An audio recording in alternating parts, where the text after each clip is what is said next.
All right. 3, 2, 1. We are recording.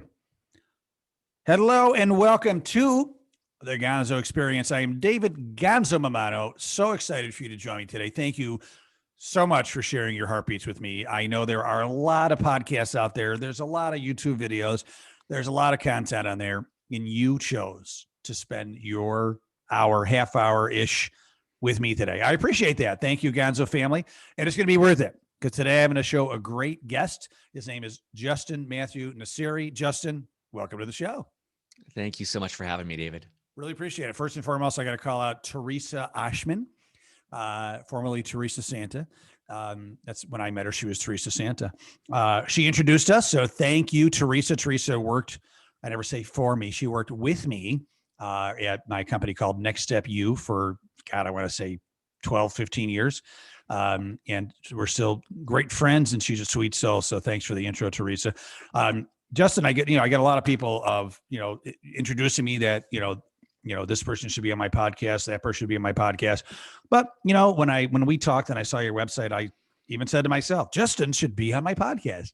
You're doing some really cool things, and you've had a great entrepreneurial journey already, for not being that old, and you've got some great things to come. I can tell as we're talking about, which we'll explore a little while. Your bio. So Justin is the founder and CEO of captivate.ai, a company that turns podcast episodes into 3 months of social media content.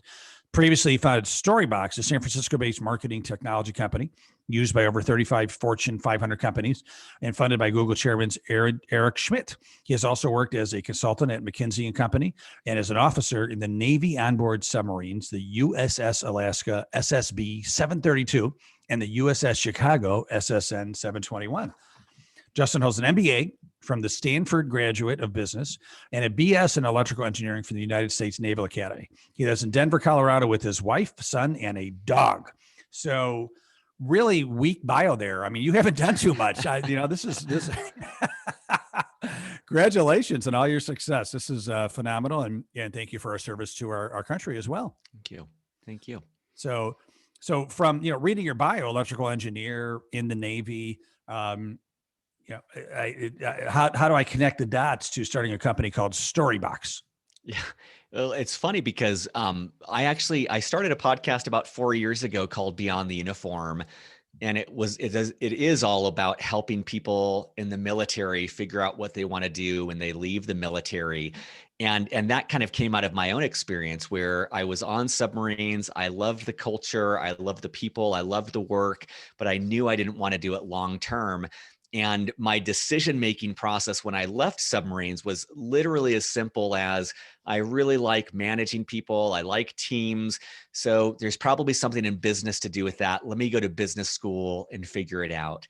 And so my first quarter at Stanford, I was having coffee chats with classmates and saying, look, you're an investment banker. Is that like a teller at a bank? I just had no concept of what career opportunities were. And it sounds silly, but it was really at my time in business school where I realized, okay, companies come from startups. Baby companies grow into big companies, and you can actually find a pain point, solve it, and start your own company.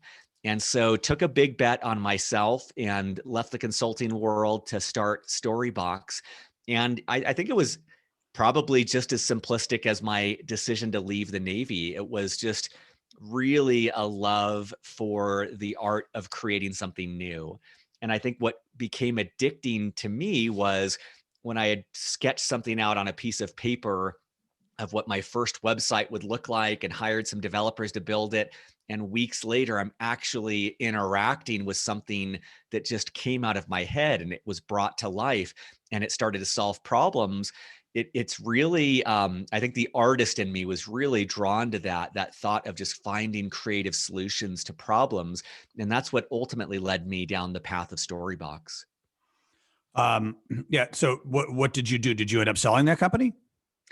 It still goes right now. We're in talks to sell it, but it's been going for 10 years now, and a tremendous number of mistakes along the way. But I don't know, honestly, and I'd love your take on this. I don't know if there's a way to more efficiently learn in entrepreneurship than just getting your hands dirty and making mistakes and hopefully leveraging the mistakes of others and learning from them.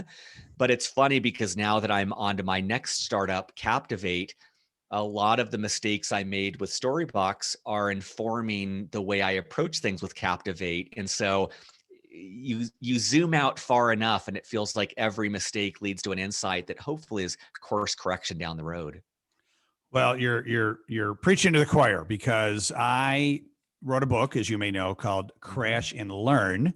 Yep. And there, each chapter is a story of an entrepreneur that, was riding high, doing well, and just everything collapsed. But instead of, burning, they learned and rose like the phoenix again. And I agree with you. I mean, you could read every textbook in the world, you could go to Stanford, but you never know what it's like until you do it, right? Until you have the success, until you have the failures, and everywhere in between. It's kind of like, I'll use a military term, earning your stripes, right? Mm-hmm. Yep. I mean, like, you could tell me what it's like to be in the military, but I will have no idea until I'm earning those stripes myself, right?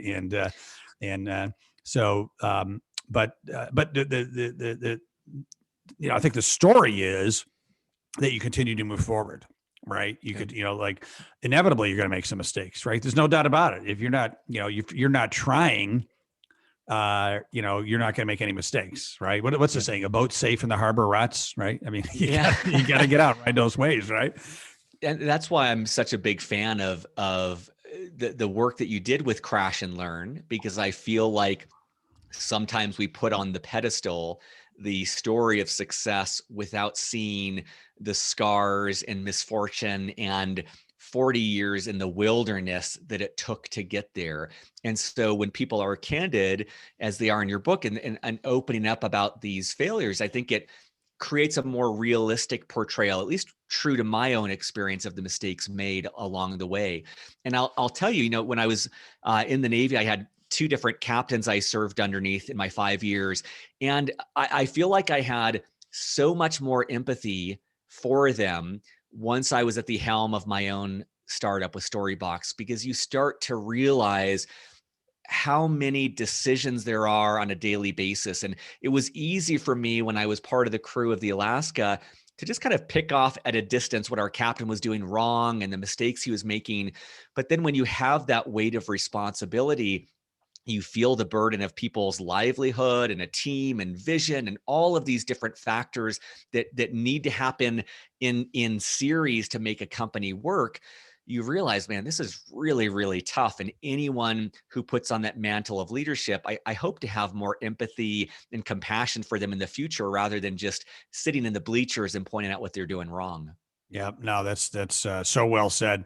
So everyone's probably wondering, how the heck did you meet Eric Schmidt? I mean, what a not a bad investor slash mentor, I would assume, right? So Yeah. Well, it's funny because at the time, I don't really think I had a clear plan on fundraising. I was just heads down working on the time was called Video Genie. It became Storybox. And a friend that I'd met through Stanford reached out to me and he said, "Hey, let's just grab lunch." And I remember we sat down and I was just catching up with him like normal. And he stopped me and he said, like, "Hey, I do want to catch up with you, but I actually, started working for Eric Schmidt. I'm running a fund for him called Innovation Endeavors. We're investing in new technologies. I've seen what you've done from a distance. I actually want to talk about that." And I'm grateful for that for a number of reasons. But the first one was, I think if I had known going into it that this was, a tap dance for money, I think I would have been nervous. I'm not sure if I probably would have bungled it. But because I went into it cold turkey, it wasn't a pitch, it wasn't a presentation. It was much more me just authentically speaking about what was working, what wasn't, what concerns I had, what vision I had, rather than, sometimes now I can get more in the mode of selling, where you're drywalling over all the problems in a business and you're really trying to present something as perfect. I think it was just a candid conversation like we're having right now, of like, this is what I'm excited about. This is where I think it could go. And ultimately that led to we were one of the first companies that Eric's fund invested in. And yeah, to this day, I'm just so grateful for that. It made such a big difference in my life. Yeah. What a great feather in your cap. That's fantastic. So tell us about like, what does Captivate do? What are you doing today to help people? Yeah, I'll kind of start with where it started because I think it's helpful for other entrepreneurs to hear the little seeds planted along the way that for me took years to germinate. And so when I was at Storybox, it was social media marketing technology. And one of the things that just kind of came up again and again for me there was, man, social media managers might be one of the most unappreciated employees because more and more now they have to track on 5 to 10 different social platforms. All of them are different. And they have to compete against the noise, they have to post consistently. That means multiple times a week on Instagram, on Facebook, on LinkedIn, on YouTube, on TikTok. It's this never ending list. And very often, this poor social media manager had to come up with content on all of those channels day in and day out. And that was just kind of something that stuck with me and maybe a little bit of empathy for that position and didn't really do anything with it for years. Meanwhile, just as a side project for fun, I was doing Beyond the Uniform, my own podcast. And I thought, man, podcasts, as David knows, they're incredible. Like it's such a good vehicle to meet new people. And I was meeting with NFL players and Academy Award nominees and just incredible people. But I started to realize like it's easy for me and most people to sit and talk with someone like David. It's really enjoyable. But if you ask me to go write a post or write a blog post or put together a video, it's like pulling teeth. And so what clicked for me is realizing that podcasts are one of the most efficient vehicles for content production. And what I found was that we could take a single episode of a podcast, we could turn it into 3 to 5 blog posts, we could turn it into 10 to 20 videos for different social channels, we could come up with graphics. And from this one episode, now you've got months worth of social media content. And so marrying those two things together from Storybox and Beyond the Uniform, I thought, here's a pain point that we can really solve. We can prop up podcasts, we can create this content efficiently. And now the marketing team has all of this ammo to deploy on a weekly basis on all these social channels. That is such a damn good idea. Are you the only one doing this?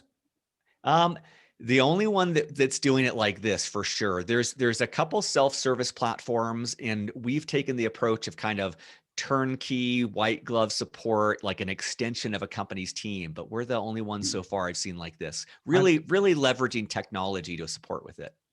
Yeah, I think it's such a fantastic idea because you're taking something, a podcast, which, when you and I started 4 or 5 years ago, we were kind of, maybe some of the first people on the new frontier, right?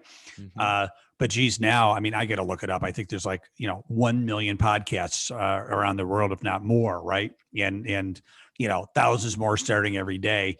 But so what you've done is you've really carved out a great niche for yourself, right? You've taken, the podcast and brought it to a very specific level, offering incredible value for your customers. I found another website the other day where um, they kind of turned it into a "This Is Your Life" type of podcast for someone's Mm, birthday. I forgot the name of mhm. it, but so what they do is it's supposed to be a surprise, and so let's say you want to do it for your wife. You set up an interview with this company and you tell all the people to be on the show at a certain time. It could be like their fifth grade teacher, it could be their parents, it could be their best friend from high school, and there's an interviewer having conversations with all these people, and then you give that podcast to your wife as a birthday present, right? And it's kind of like this Brilliant. legacy, "This Is Your Life" podcast. I thought that was a great idea too. So What I like about that too is it really illustrates that I think one of the things that make podcasts great is that you can really cater to a very tiny niche audience. In that example, the audience is literally the people who know this person, which is a very tiny thing. It's their friends and family. But what I love about the potential for podcasts is, I've always loved for marketing the thought of an ideal customer persona. This is the very precise person we're going after, and this precision marketing rather than just spray and pray.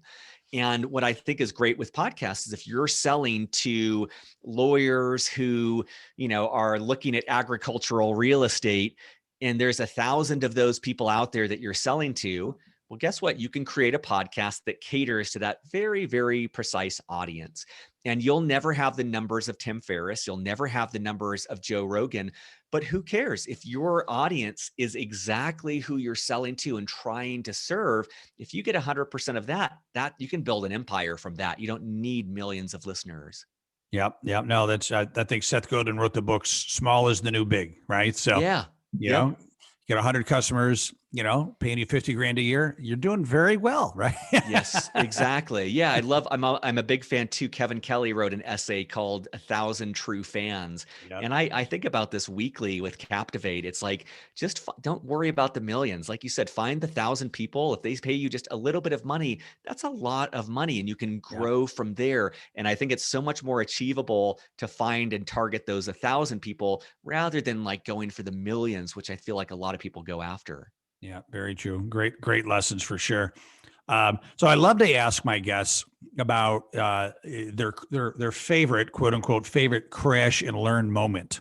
Mhm. So as you've been building your businesses, do you have one that really stands out where, like you just up all night, didn't know what you were going to do, yet kept moving forward and climbed back on top again? I think the first one that came to mind, probably the most painful one, was, as I said, Storybox started as Video Genie. It was all about video testimonials. And when it started, 2006 and beyond, or I'm sorry, 2009 and beyond, video was the next frontier. Everyone was talking about video. And so along the way, our clients kept on coming to us and saying, hey, we really want to do photos as well. Hey, Instagram is really becoming big. We want to find more ways to get content for Instagram. And I was the consummate salesperson. I kept on saying, video, video, our name is Video Genie. We're only going to do video. Video is the next big thing. And lo and behold, a tiny company comes along called Olapic, and they just focus on photos. They just focus on Instagram, and they sell 5 years later for $135 million.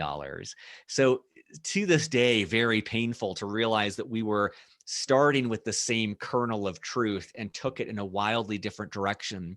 But the thing that I learned from that was I fell so in love with my product that I wasn't listening to my customers. Or put differently, I learned I need to love my customers, not my product. I need to be willing, if there's a pain point, if there's a better way to serve them, to completely abandon my pretty product in service of the bigger opportunity and something that can solve bigger problems.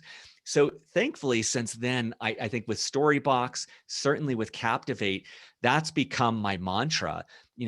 Rather than focusing on talking on client calls, it's all about learning and taking notes. It's all about cultivating a sense of curiosity and frankly, abandoning my ego, thinking that I know everything. And so it was painful to learn that and to have that crashing experience of realizing we missed a major opportunity. But I'm also grateful because it taught me a really valuable lesson that I've applied throughout my entrepreneurial career, that it's better to love the customer more than the product. Fantastic. And, I think it's healthy for us entrepreneurs to have egos, but I also think it's important that we keep them in our back pocket. Mm. Mm-hmm. Mm-hmm. And It's to be open, right? it's such a good balance too, man. That's such a good balance because you do think of someone like, I guess Steve Jobs is always kind of cited, but you're like, man, that took serious ego to reinvent multiple categories and to have his own crash and learn experiences. So it's like you both need that, or Elon Musk, you need this unbelievable ego, but being able to switch gears to put that in your back pocket, as you said, that's quite a skill set to be able to maneuver those two. Yeah. Yeah. I think of Warren Buffett, right? Like has every right to have a massive, incredible ego. Yet I still think he drives the same Oldsmobile that he's been driving for like 20 years, right? So, Yep. Yep. What do they say? The millionaire next door. He's the billionaire next door, right? So, I want to pick your brain because obviously, with what you're doing, so you take these podcasts and you, kind of create bite-sized chunks of marketing, just incredible value for the companies that you're working with. So if you could share, for the Gonzo family, maybe some tips on, just, cutting edge today, how you're using social media, how you're using digital marketing, for your customers to really be relevant in the very crowded marketplace of today.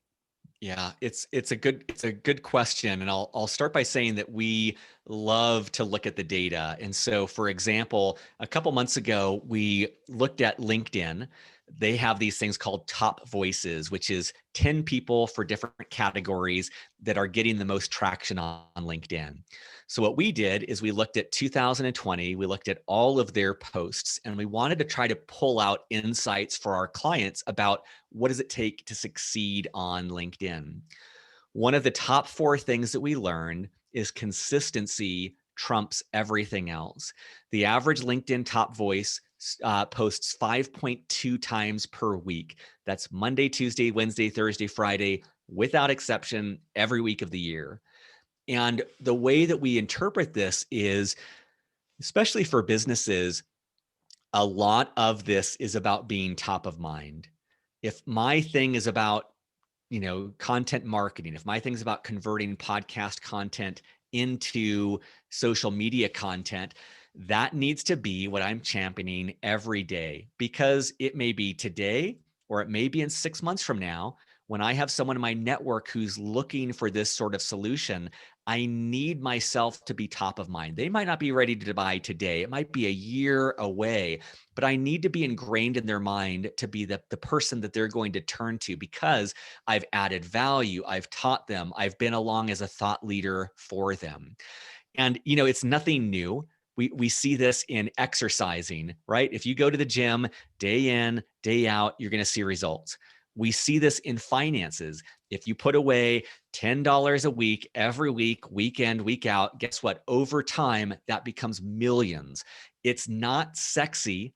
It's not glamorous, right? Everyone's looking for the hockey stick. Everyone's looking for virality. But what we're selling is the gym membership. We're selling the systems to post day in, day out without exception.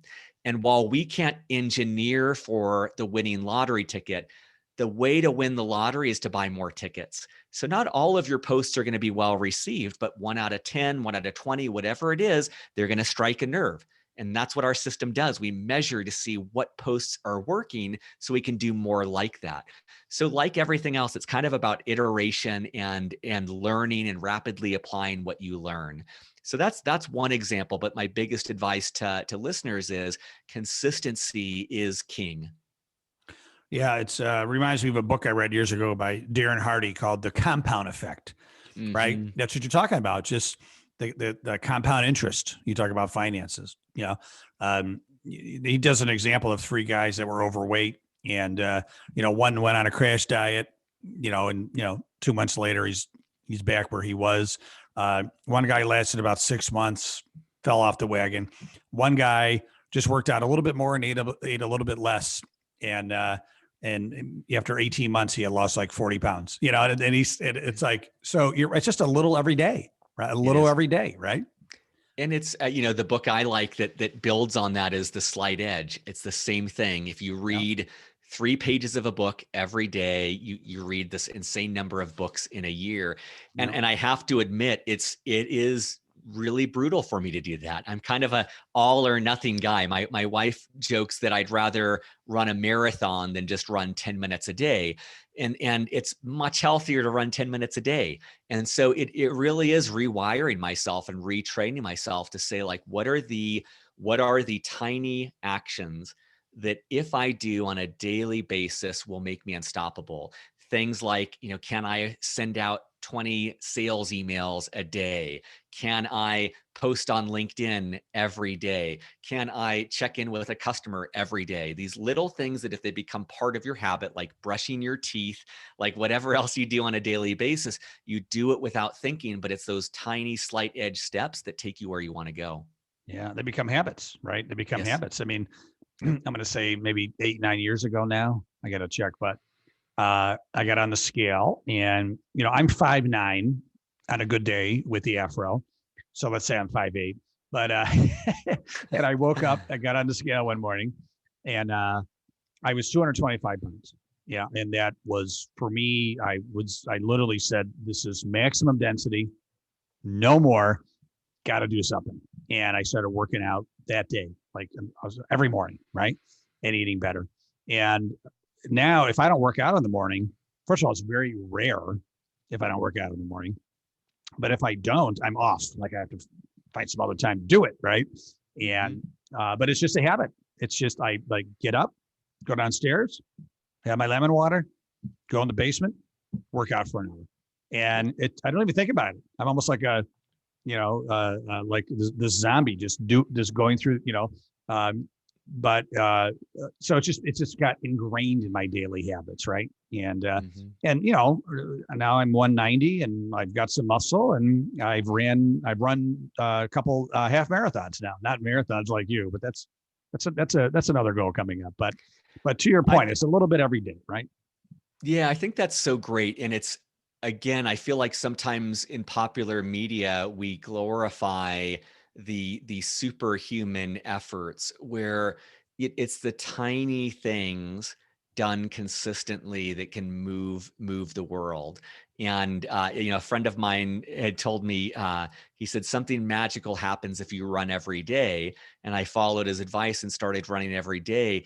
And I just appreciate, there's no more question of like, is today my rest day, or it's rainy out, I don't want to go out today. When you remove those that friction and the option, and you just say, I am someone who runs every day, it leads to great things. It's actually easier because you're not having to make this decision every morning when you don't want to get up. Yeah, that's great. That is awesome stuff. I got to say that I'm really glad Teresa introduced us, Justin. You're doing some great things. I love what you're doing. I love your energy. And I definitely want to continue the conversations and maybe I don't know. I'm thinking that there's some stuff we could do together in the future. I don't know what that is, but I'm connecting with you in a good way. So we'll have to stay in good touch. I appreciate what you're doing for the world.